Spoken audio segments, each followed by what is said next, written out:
E alla fine è arrivato. I vertici proprietari della ex Miteni hanno atteso proprio le ultime ore dell'ultimo giorno utile per presentare il piano di bonifica dell'area di quello che era lo stabilimento produttivo di Trissino. La scadenza perentoria del 31 dicembre 2019 era stata imposta nello scorso mese di ottobre dalla Conferenza dei Servizi per la messa in sicurezza della zona.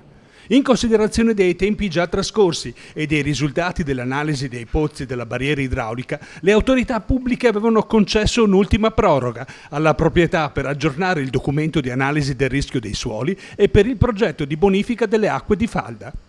Se fosse decorso inutilmente l'ultimo termine imposto, gli enti avrebbero proceduto con un intervento pubblico sostitutivo in danno ai soggetti responsabili.